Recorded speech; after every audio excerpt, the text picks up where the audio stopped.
them and just show you. Last year was amazing. Got a lot of hard work in, learned a lot off the court, learned a lot about myself, about basketball, just in general. And I'm excited to get back to work this year. Like being able to learn from a top 75 player all time, like that's a blessing. And it makes me very appreciative for the different places that this game could take you. Let's head on in. Whew, see what we got. Got a nice little backpack over here too. Boy, Adidas taking care of us. Ooh, we got the Oakleys. Ooh, we got some Oakleys. As somebody who wears glasses, nice pair of sunglasses is always important. Feel me, got the $ right there. Dame Dollar. Yes, sir, Formula Zero 2024, we back. Let's go, let's get to work. Here at Formula Zero, character, hard work, and accountability are principles which I personally believe that have been given from the kingdom of heaven. I would encourage you as young men, even old men, it don't matter. I would encourage you, if you haven't got on the road of establishing or cultivating your character, your hard work, and your accountability, do so. If you've been on that road, I would encourage you to continue to keep yourself stirred up, to continue to sharpen your character, okay, your hard work and your accountability. Why? Because it's all stamped to your name. I think there's a big difference between having fun and being poisoned. We have 30 players here in reality, and we have NBA people on our selection team. Out of these 30, probably 75% of you should play in the NBA with your talent and ability. What the numbers say, 4 or 5 of you sitting here will. Everyone else won't. And we're not knocking how other people do things, but and Dame's gonna elaborate, but man, there's a lot of poison going on out there telling these guys they're better than they are. And we're gonna try to pour into you as individuals to teach you to not only how to be better and different, but really follow a formula that will separate you. The heart is just dropping. Like the ability to think and see the game is dropping.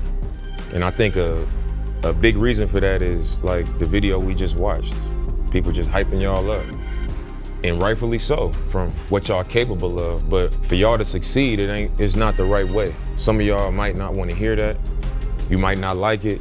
But when I committed to being a part of something like this, I knew coming in, it's probably not gonna be popular, at least not with everybody. Like the real people gonna respect it, and the real people gonna be a part of it, and y'all gonna come out of it as more real people. And y'all gonna appreciate it because of what comes after that. If you really embrace it and you really come into it and accept what's happening, you don't take stuff personal, you understand, like Phil said, we want everything for you and nothing from you.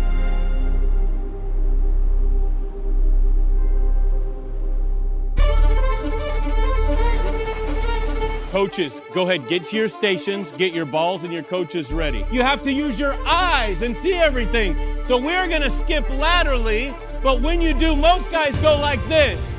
If you start playing with your chin to your shoulder, you will see 70% more of the floor when you're playing. You guys got me? Watch Dame, he comes off, it's chin to his shoulder.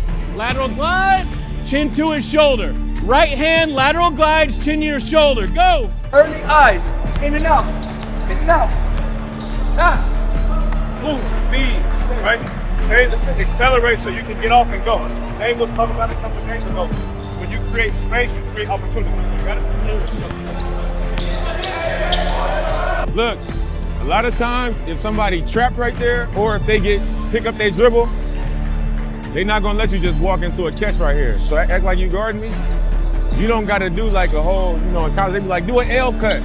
But you're gonna probably have to get into his body and then lift up here to get a catch. He ain't gonna just let you just come get the ball. You gotta do something to get open to this spot. They're not gonna let you just walk up here and get the ball. It was really inspiring, just watching him work, it's man, because he started at Weber State, he didn't go to a UNC, he wasn't a 5-star, he didn't have some of the stuff that this type of opportunity that I've been blessed with. Like he said, he didn't have a Formula Zero camp, he had to beg to get to the Adidas camp. And it's if I've been blessed and put in some stages that he might not have been put in. So it's if I take his mindset or emulate his mindset of man, I gotta outwork everybody. If my capacity for hard work grows, And it's like I could be in the same position as him. I wrote down some things when Inky Johnson came and talked to us because that really stuck out to me. What will you do when you meet somebody that's just as talented as you?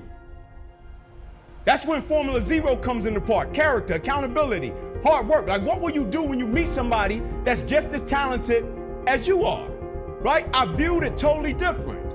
And when I almost lost it, it made me value all of the other stuff. I see y'all got y'all pads, man. I want y'all to write down something for me. The cheapest thing I possess is my talent. Write that down for me. Right, I tell guys all the time, man, you can have a kid with all the talent and skill sets in the world with the wrong perspective. And you can have an individual that's not as talented and not as skillful with the correct perspective. And he'll dog my man every day of the week. Not because he's more talented than him, not because he's more skillful than him. His perspective about what he's doing is totally different. How he values it, how he respects it. Like, some cats are so talented and so skillful, they become a victim of their own talent. Right? You so great, and the cat been telling you how great you've been for the rest of your, like, you don't even value the process of becoming anymore. That really stuck out to me. He said the cheapest thing I possess is my talent. I never really looked at it like that because, you know, my talent is, I feel like one of my talents is basketball. And, you know, I want to make a lot of money playing basketball. So when he said the cheapest thing that I possess is my talent, it was kind of like, whoa. Some other things from when, you know, kind of Tim Frazier talked, you know, introducing myself, making eye contact. I've seen it. Like, I've gotten jobs from older guys that were just way better than I was. But you know what I did? I walked in the gym every morning. How you doing? Good, how you doing? Tim Frazier, nice to meet you. Nice to meet you. Every day. And when I came into work, it's not just basketball. When I came into anywhere I was at, I wanted to be known. People need to realize and understand where I was at because I was different. We put these be better, be different shirts on, but I was better and I was different. Showing up ready and early, responding to text messages, taking pride in my appearance, saying thank you, representing more than myself. Those are a lot of things that stuck out to me because they don't just apply in basketball, but they apply in life, like in the business world, being professional. It's way more than a camp. Like, it's really like a little family. Everybody cares about you. Like, everybody wants to see you succeed. Everybody wants the best for you.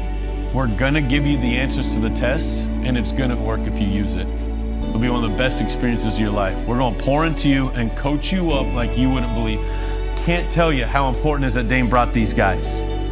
Challenge you, that question you wrote, run to the truth the next few days and see what happens. You guys got me? Way to go.